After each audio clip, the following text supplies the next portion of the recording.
Hello everyone, नमस्ते। कैसे हो आप सभी? आई होप कि आप सभी अच्छे होंगे। हम पढ़ रहे हैं क्लास 7th की साइंस, जिसमें पिछली कक्षा में हमने पढ़ा कि किसी भी पदार्थ की अवस्था में जो परिवर्तन होता है उसको भौतिक परिवर्तन, और किसी भी पदार्थ की अगर गुणधर्मों में परिवर्तन होता है तो उसे क्या कहते हैं? उसे कहते हैं रासायनिक परिवर्तन। जब हमने रासायनिक परिवर्तन पढ़ा तो उसमें हमने एक एक्सपेरिमेंट किया था, जिसमें हमने देखा कि जो कॉपर सल्फेट का विलयन होता है उसमें अगर हम कील या आयरन को डाल दें तो क्या होता है कि उसका रंग परिवर्तित हो जाता है, और जो कील या प्लेट होती है उस पर एक भूरे रंग की परत चढ़ जाती है, जिसको क्या कहते हैं? जिसे कहते हैं जंग। तो ये जंग क्या है, चलिए जानते हैं। आज का हमारा टॉपिक है लोहे में जंग लगना।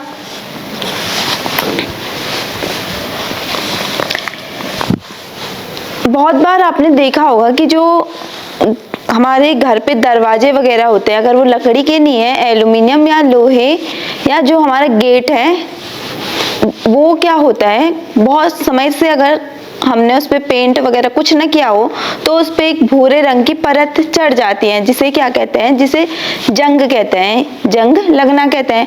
आखिर ये क्यों लगता है और सिर्फ लोहे पे ही लगता है? आइए देखते हैं इन सारे सवालों के जवाब। लोहे में जंग लगना एक ऐसा परिवर्तन है जिससे आप भली भांति परिचित हैं। यदि आप लोहे के एक टुकड़े को कुछ दिनों के लिए खुले में छोड़ दें तो उस पर भूरे रंग के पदार्थ की परत जम जाती है। यह पदार्थ जंग कहलाता है और यह प्रक्रम जंग लगना कहलाता है। अगर हम किसी कील को कुछ समय के लिए बाहर रख दें और कुछ दिनों बाद देखें तो हमें क्या दिखती है? जो कील पहले चमकीली सुनहरे रंग की थी अब वो भूरे रंग की हो गई है, यानी कि उस पे भूरे रंग की एक परत चढ़ गई है। जो ये भूरे रंग की परत है वो क्या है? वो है जंग। और यह प्रक्रम, जिस प्रक्रम में उस पर भूरे रंग की परत चढ़ती है उसे कहते हैं जंग लगना। यह एक ऐसा परिवर्तन है जो लोहे की वस्तुओं को प्रभावित करता है और धीरे धीरे उन्हें नष्ट कर देता है। चूंकि लोहे का उपयोग सेतु, जहाज, कार, ट्रक आदि का ढांचा बनाने और अन्य कई वस्तुओं को बनाने के लिए किया जाता है, अतः जंग लगने के कारण होने वाली आर्थिक हानि बहुत अधिक होती है। अब जो ये जंग होता है ये क्या होता है कि जो लोहे की वस्तुएं होती हैं उन पर लगता है, तो लोहे से तो हम देखते हैं कि कितनी सारी वस्तुएं बनाई जाती हैं। एक छोटी सी कील लोहे से बनाई जाती है, जो जहाज होते हैं उनमें लोहे का प्रयोग किया जाता है, अगर कार वगैरह हैं उनमें लोहे का प्रयोग किया जाता है, बड़े बड़े जो ट्रक होते हैं, साइकिल होती हैं, सब में क्या होता है? सबको बनाने के लिए लोहे का प्रयोग किया जाता है। तो अगर जो लोहा है उस पे जंग लगता है तो उससे क्या होता है कि जो लोहा होता है वो कमजोर हो जाता है या धीरे धीरे क्या हो जाता है? नष्ट हो जाता है। आप लोगों ने देखा होगा कि जो बोर्ड होते हैं वो किसके बने होते हैं? वो क्लास वाला बोर्ड नहीं, कहीं पे कुछ लिखा हुआ है, जैसे सड़क के किनारे बोर्ड बने होते हैं उन पे कुछ लिखा रहता है, तो वो बोर्ड भी किससे बने रहते हैं? वो बोर्ड भी लोहे से बने रहते हैं। और लोहा लोहे पे जब जंग लगता है तो धीरे धीरे वो क्या करता है? लोहे को नष्ट कर लेता है, और नष्ट होगी तो वो कमजोर हो जाएगा और फिर क्या हो जाएगा? टूट जाएगा। यानी कि जो जंग है, जो जंग लगना है, उससे अगर हम सोचें तो हमारे देश को या पूरे विश्व को क्या होती होगी? बड़ी आर्थिक हानि होती होगी, क्योंकि इतने सारी वस्तुएं अगर जंग के कारण नष्ट हो जाएंगी तो इससे क्या होगा? इससे हमें आर्थिक हानि होगी। जंग लगने की प्रक्रिया को निम्नलिखित समीकरण द्वारा व्यक्त किया जा सकता है। अब जो ये जंग लगना है ये कैसे लगता है कि जब जो लोहा Fe, लोहे को हम आयरन भी कह सकते हैं और इसका फॉर्मूला होता है Fe। जब लोहा ऑक्सीजन क्या है, हमारे वायुमंडल में प्रेजेंट है। आपको पता है ना, हमारे वायुमंडल में अनेक गैसें प्रेजेंट है, जैसे नाइट्रोजन, कार्बन डाइऑक्साइड, ऑक्सीजन आदि गैसें प्रेजेंट है। तो जो लोहा है वो क्या करता है, ऑक्सीजन के संपर्क में या वायु के संपर्क में जब आता है और इसके साथ ही जो आर्द्रता यानी जल, नमी H2O जिसका फॉर्मूला है, उसके साथ अभिक्रिया करता है तो ये बनाता है जंग यानी आयरन ऑक्साइड, जिसका फॉर्मूला है Fe2O3। अब समझते हैं प्रोसेस क्या है कि जब लोहा हम खुले वातावरण में रखते हैं तो वातावरण में क्या है, वातावरण में बहुत सारी गैसें हैं जिनमें से ऑक्सीजन भी है। अब वातावरण में पानी भी है, नमी आर्द्रता भी हमारे क्या है, वातावरण में है। तो जो लोहा होता है वो ऑक्सीजन और जो वाटर है उसके साथ क्या करता है, अभिक्रिया करता है। और जब अभिक्रिया करता है तो ये एक नया पदार्थ बनाता है। वो पदार्थ क्या होता है, वो होता है आयरन ऑक्साइड जिसका फॉर्मूला होता है Fe2O3। जो आयरन ऑक्साइड है यही क्या है, यही वो भूरे रंग की परत है जो लोहे पर चढ़ गई है। जंग लगने के लिए ऑक्सीजन और जल अथवा जलवाष्प दोनों ही उपस्थिति अनिवार्य है। यानी कि जब हम लोहे की कील को या किसी भी लोहे से बनी वस्तु को बाहर रखेंगे तब भी उस पे क्या होगा, जंग लगेगा। यदि हम उसे बंद कमरे में रखते हैं जहाँ न कोई वायु आती है, न जलवाष्प आती है, न आर्द्रता आती है, तो वहाँ वो उस पे जंग कम लगेगा, यानी उसके नष्ट होने के चांस क्या है, कम है। लेकिन अगर वो खुली हवा में बाहर है तो उस पे बहुत जल्दी क्या हो सकता है, जंग लग सकता है। वास्तव में यदि वायु में आर्द्रता की मात्रा अधिक हो अर्थात नमी अधिक हो तो जंग जल्दी लगता है। जितनी अधिक वायु में क्या होगी, आर्द्रता होगी, उतनी ही अधिक तेजी से क्या होगा, जो लोहा होगा उस पे भी जंग लग जाएगा। यानी कि आर्द्रता कब अधिक होती है, आर्द्रता सर्दियों में क्या होती है, अधिक होती है।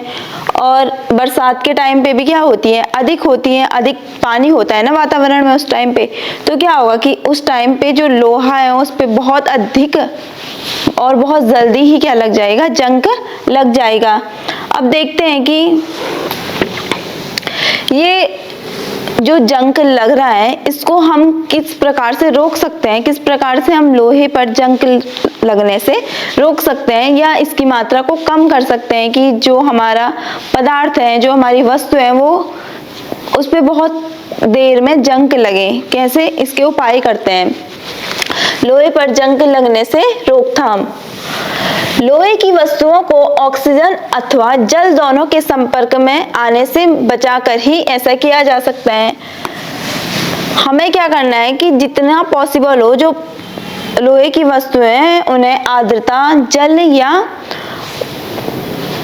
ऑक्सीजन के संपर्क में आने से बचाना चाहिए। इसका एक सरल उपाय उन पर पेंट अथवा ग्रीस की एक परत चढ़ानी चाहिए। ये क्या है, एक बहुत इंपॉर्टेंट पॉइंट है बच्चों। अमूमन एग्जाम्स में पूछा जाता है कि लोहे पर जंग लगने से बचाने का उपाय तो क्या है। हम क्या कर सकते हैं, दिन भर या हमेशा किसी लोहे की वस्तु को अंदर ही नहीं रख सकते हैं। बाहर तो अगर गाड़ी है तो दिन भर हम उसको अंदर नहीं रख सकते हैं, बाहर तो उसको रखना पड़ेगा। जहाज है, इन सबको हम ऑक्सीजन और जलवायु के संपर्क में आने से रोक नहीं सकते हैं। तो हमें क्या करना पड़ता है, इन पर एक क्या करनी पड़ती है, पेंट अथवा ग्रीस की एक परत चढ़ानी पड़ती है। यानी कि लोहे की वस्तुओं पर जंग लगने से बचने के लिए हमें उन पर पेंट कलर करना चाहिए या फिर ग्रीस की एक परत, ग्रीस का पेंट लगाना चाहिए। जैसे आपने देखा होगा कि जब भी हम घरों में गेट बनाते हैं, तो गेट पर क्या करते हैं, गेट पर कलर करते हैं। ये कलर क्यों करते हैं, ताकि जो हमारा गेट है वो बहुत लंबे समय तक जो जंग है उससे बच पाए या बहुत लंबे समय तक सुरक्षित रह सके, क्योंकि जब जंग लगेगा तो हमारा गेट क्या हो जाएगा, जल्दी से नष्ट हो जाएगा। लोहे की सभी वस्तुओं पर नियमित रूप से पेंट अथवा ग्रीस की परत चढ़ाते रहना चाहिए, और बार बार अगर 1-2 साल में हम क्या करेंगे कि पेंट को बार बार करते रहेंगे। फॉर एग्जांपल हमने इस साल किया, फिर अगले साल किया, फिर अगले साल किया, तो इससे क्या होगा कि जो हमारा लोहे की वस्तुएं होंगी वो क्या होंगी, नष्ट होने से बच जाएंगी या और अधिक साल सुरक्षित रह जाएंगी।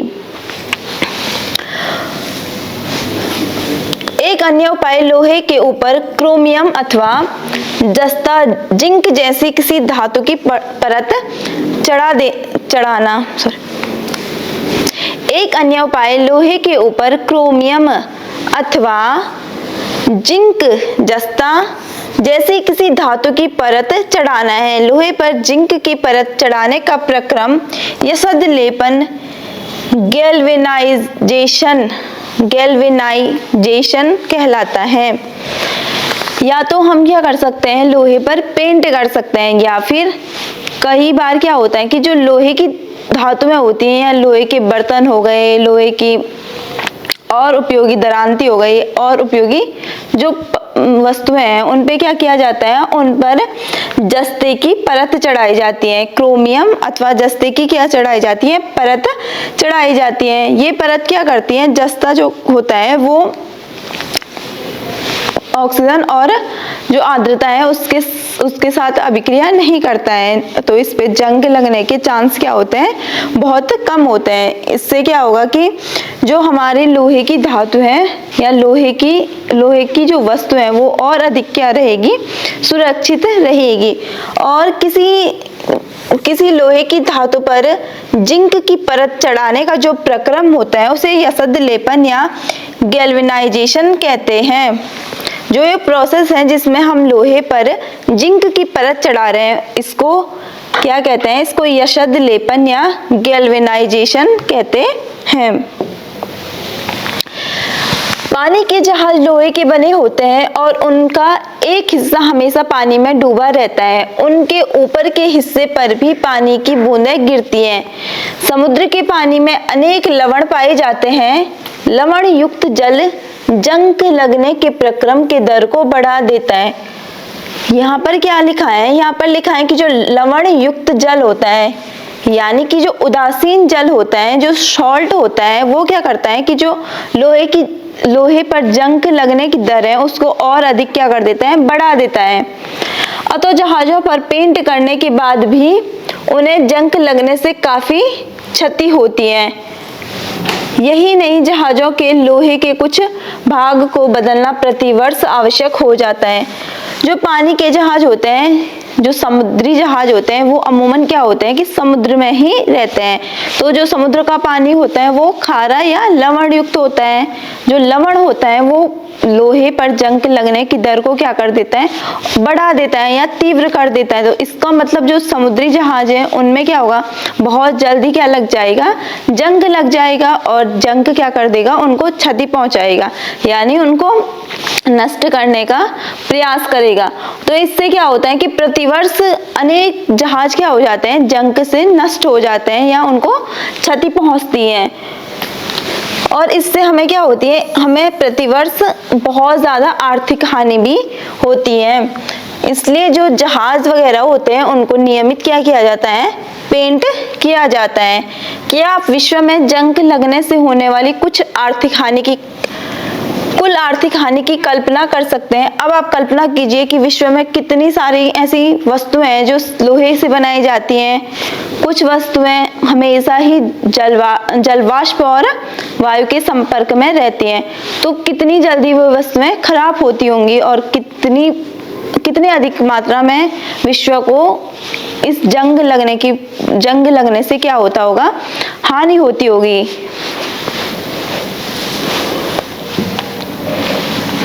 तो हम समझे कि लोहा जब भी वायु और जलवाष्प के संपर्क में आता है तो उस पे क्या लग जाता है, जंग लग जाता है। ये जंग क्या है, ये जंग हमारे लिए लाभदायक नहीं है बल्कि क्या है, हानिकारक है। तो हमें हमेशा लोहे को जंग से बचाने के लिए क्या करना है, लोहे की वस्तुओं पर पेंट करना है। उम्मीद है कि आप लोगों को समझ में आया होगा कि लोहे पर जंग कैसे लगता है। मैं मिलूंगी आपसे अपनी नेक्स्ट कक्षा में, तब तक के लिए नमस्ते।